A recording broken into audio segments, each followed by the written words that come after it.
Right guys and girls, Mark Cosworth here, and I'm going to do a driver test for you today to show you maybe some of the best drivers you could get in 2021 going into 2022. A few curveballs in here as well, so it should be a fun one. Now, these are drivers I think you should test. Like, what's better will so much come down to what you think is better, but these are some of the drivers that if you're not testing these, I think you might be missing out on a trick. Let's show you some of the best drivers for 2021 going into 2022.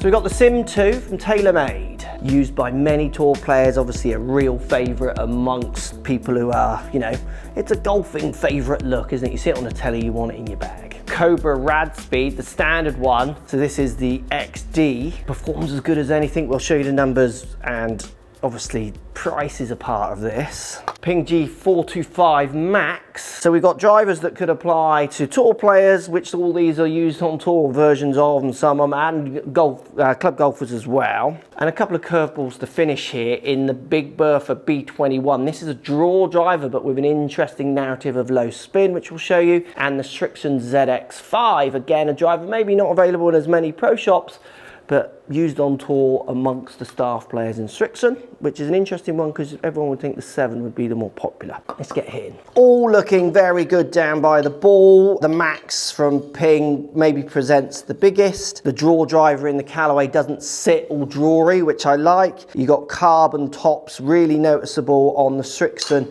and the Sim.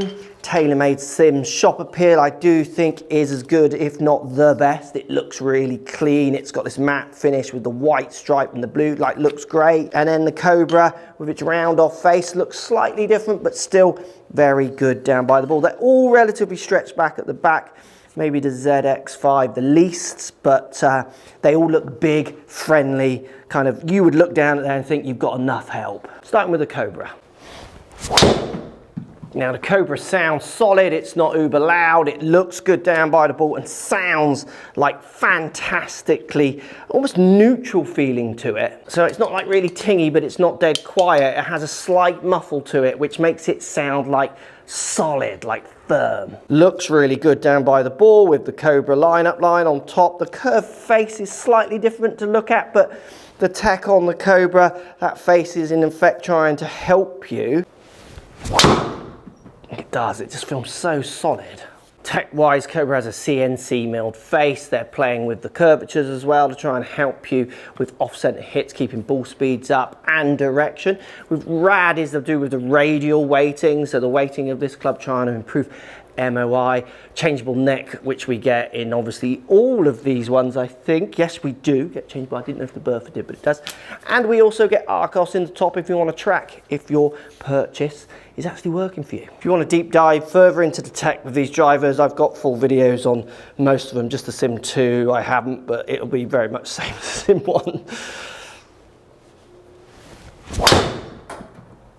Cobra sounds, feels delicious. Looks good, like it's just a really good solid club. Sim2 next. Now the Sim2, we're going to look at price of all of these. I've got Matt looking at the price as we speak of all of these drivers. The Sim2 at the moment seems to be, as the point of filming this video, a pretty good price compared to maybe where it was released at. Down by the ball does look very, very good. Again, we got face technologies on this one.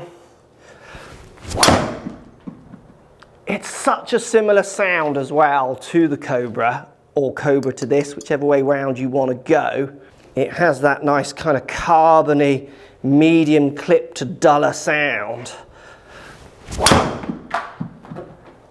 It does feel good. I like the way that the face doesn't look as pronounced, almost like the toe's not shaved away as much as prior model to the look to my eye. And it does look really good down by the ball. So you got the speed injected twist face on this one, through slot speed pocket, which you see at the bottom, split mass weighting, features TPS weighting on the sole of a 16 gram of steel at the rear, so MOI help. Forged ring construction, lightweight, high strength aluminium that is milled to the exact shape. A massive rear weight, a full carbon crown, milled back cup face, confidence inspiring. You know, as you would expect from TaylorMade, they definitely give it the mega cell on Tech Tech Tech. Well, at the end of the day, I just think it's a good looking, good sounding driver. And it is, it just feels lovely and solid. They don't make many bad drivers, do they? So let's start with the first of the curveballs. This is a driver I think lots of people aren't testing because maybe it's sold as a draw bias driver.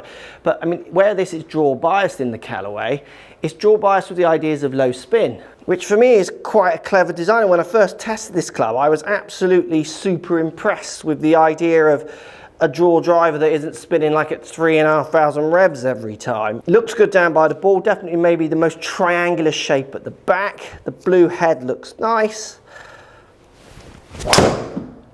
Maybe a fraction more of a louder titanium sound, but not much. I wouldn't tell the difference in those, and you can see from where that's landing, look, like it's up with them.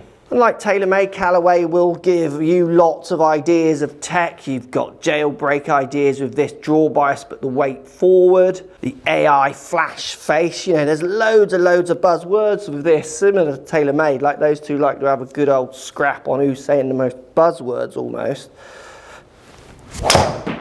And obviously in the Callaway range, you've got more the equivalents to the Sim2 in ideas, where I just think this one gets forgotten about. And I do think this driver would help a lot of people.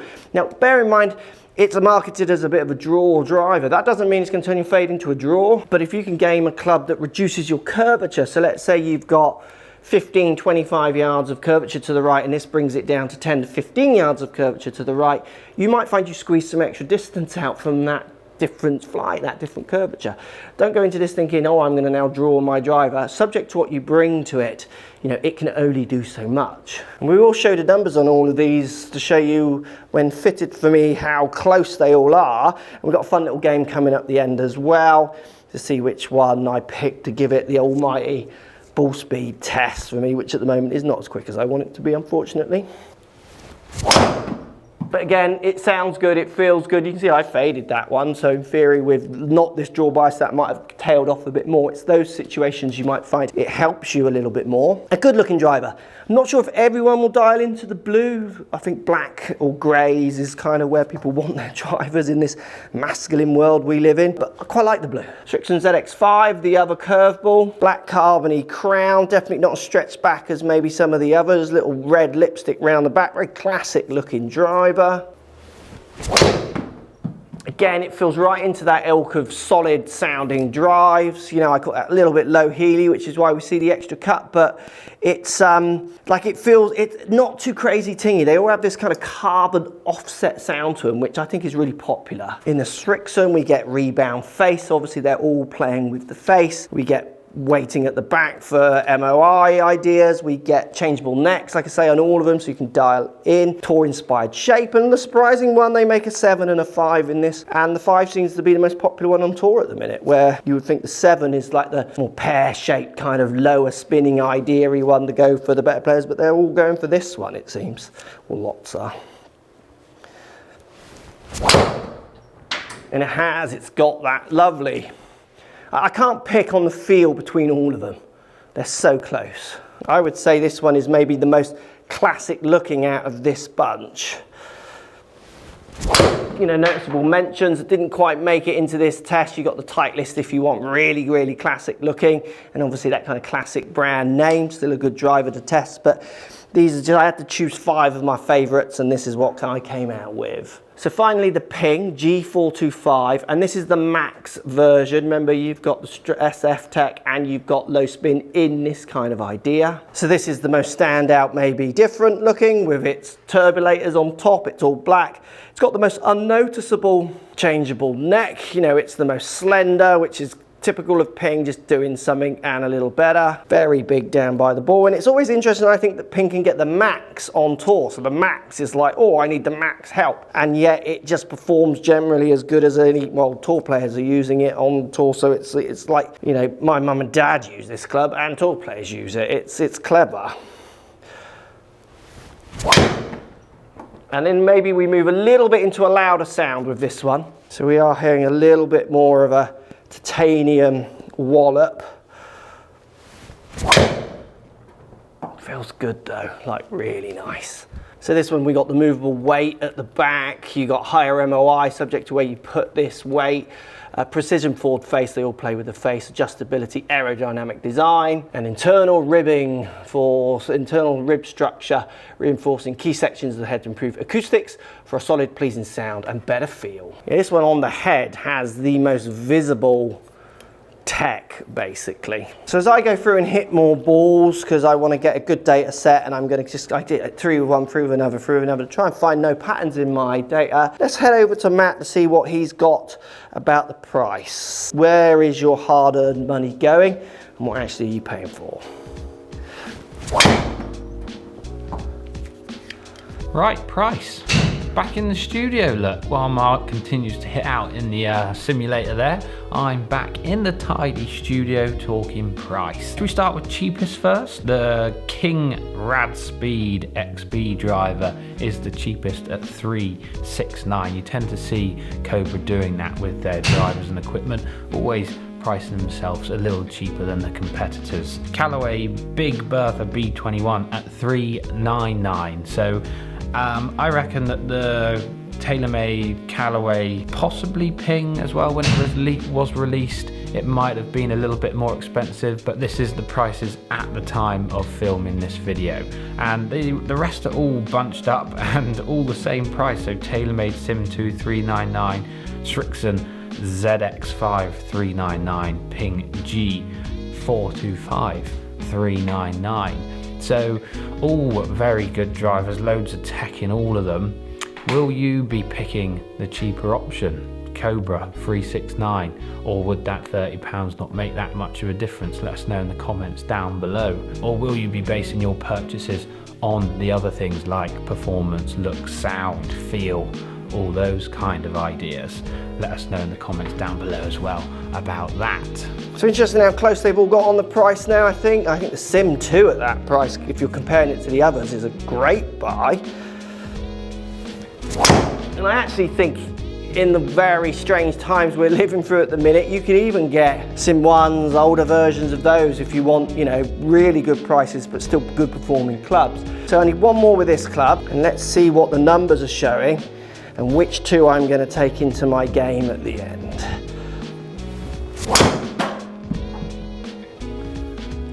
So let's take a look at the numbers. I got a nice data set with each club. You can see from the grouping here how, I mean, this is really what you're buying into. Very, very similar ideas. Fastest ball speed 160 with Sim2, but a standard deviation of 1. So that crosses over with the G425 Max at 159. Standard deviation of 1.5, so they cross over. This crosses over into 160 in the Big Bertha, this crosses over to 160 in the Rad, and this crosses over the 190.4 in the Srixon. Like, not much in those for ball speed. Spin model, look, you can see the Big Bertha is the highest spinning, but you've got to remember it's a draw driver. The interesting, so that's the Red. Yeah, struck okay, slightly on the low side, which would add a little bit of spin, but obviously these two were as well. Then resulting carry 277, 282 with the Rad did well. Look, it's a standout one for going further on this test. 273 with the Callaway Big Bertha, 276 and then 276 with the Sim. I would have to hit more retest with the Cobra to see if that sustains, because I mean that's coming down to 280, this is going up to 279 on standard deviation, so similar. And the Callaway that little bit shorter, because basically the spin is that fraction higher and the Cobra is that fraction lower spinning on this data set. They're the blue hit ones, yeah, and the blue high toe-ish strikes and not quite so high toe as the Srixon, which again is why that ball speed is just that fraction slower. What's always so interesting is when a club is fit well for a golfer, between brands you're going to see next to nothing. What's really good with that for me for the curveballs is you've obviously got the Srixon, which maybe people don't think about standing up with some of the best in the world there. And also you've got the Callaway in its maybe most kind of, I wouldn't say most, but certainly not its kind of flagship driver in a draw setting, performing pretty well. For me, who's a golfer who wouldn't particularly use it. So I think for most people watching this video, that's the big curveball. I mean, if I was fitting lots, that driver would be stuck next to me to see what numbers I get out of it with variation of golfers. I think it could help a big array of golfers than maybe Callaway would market at. They're going to go for your you know, the epics and those kind of things more, throw that at you, that message. Maybe post in the comments down below, you seen anything stand out there? The Ping launched a fraction lower, a little bit higher with the Callaway. Again, it's harder to get the loft down. You don't get the options so much in the Big Bertha because it is set, you know, for a cut slicing driver. I've seen them all very, very similar, but the Cobra did really well. So for my game to finish, I'm going to pick the Cobra as the longest one because of the lowest spin, and the TaylorMade Sim to have a little battle. Here we go, battle time between these two long dogs. We're at the 18th here. Pebble Beats that I normally use. I'm gonna just try and send it as far as I can, so really try and max out these drivers. Which one in the comments down below? Which one's gonna be longer? Bearing in mind this was the longest, but this had the slightly quickest ball speed. And will I hit the fairway or keep the ball in play with any of them? So it's got to be in play, so not in a house, not in the ocean, for it to count. All right, let's give the Sim a wallop. I've hit that well, but that's, stay right, stay right, stay right, kick straight, stay right, kick straight, stay right, kick straight, kick straight, kick straight, yes. So it's a 2.5 spin, that's carried 277 with a 159 ball. And I think we're calling that in play. I'm not sure I can actually stand and hit it, but let's call it in play. 159 ball, I just, post-COVID infection, still can't get my speeds up. Come on. All right, Cobra next. Equally going to try and just give it a wallop, so push the drivers to kind of their limits. And even though this is a bit of fun, something to do when you're testing, you want to hit hard ones, soft ones, regular ones, hit shots that you hit on the course. If you just hit a standard drive all the time, you don't muck around with speed, use that. But if you are someone who does hit a few harder and hit a few softer, do some comparisons with that as well. Right, that's straighter. 110 club. Get out of that tree. Well, we've gone through it. Oh, exactly the same ball. 267 carry. So that was shorter because the spin was at 2.8. 1-0 TaylorMade. The other reason I do these fun games at the end, I think hopefully it allows you to see a bit of perspective. So even if the TaylorMade has won that, out of those two drivers, which one would you want? And which one would you want more often? If you're someone who wants the ball just to tail to the right, you're going to hate that Sim shape on that shot. If you're someone who you do want to see the ball turn over, you're just going to love the Sim.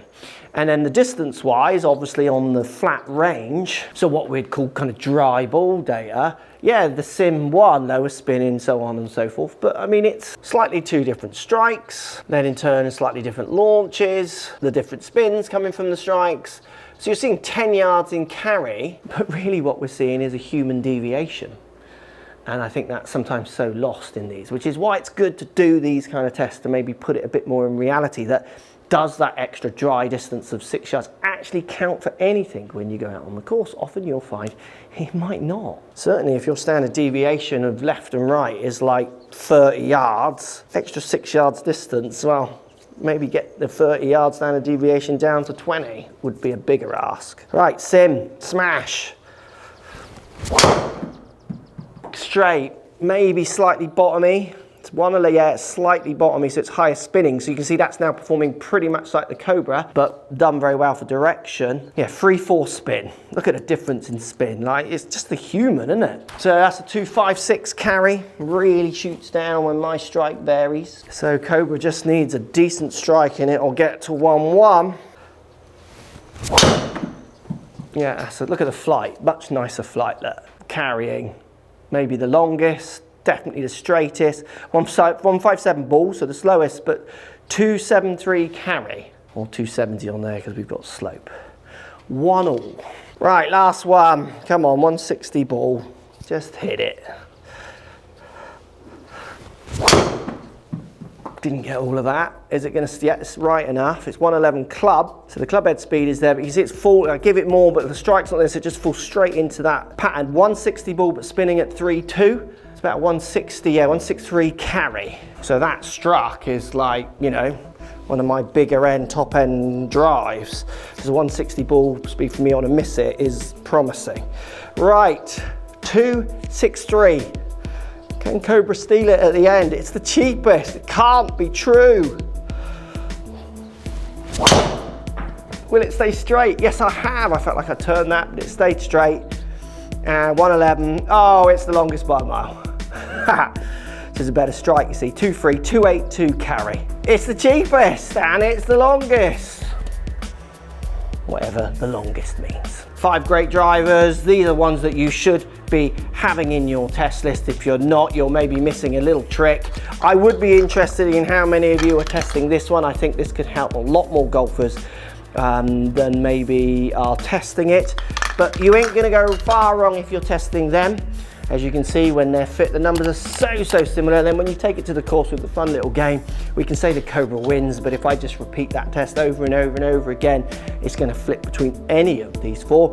Maybe with the Big Bertha being the slightly shorter one for me, just because of what I can do with the loft of the neck of it, because obviously it's not really built so much for me of what I'm doing, but it's very close as you saw from the numbers.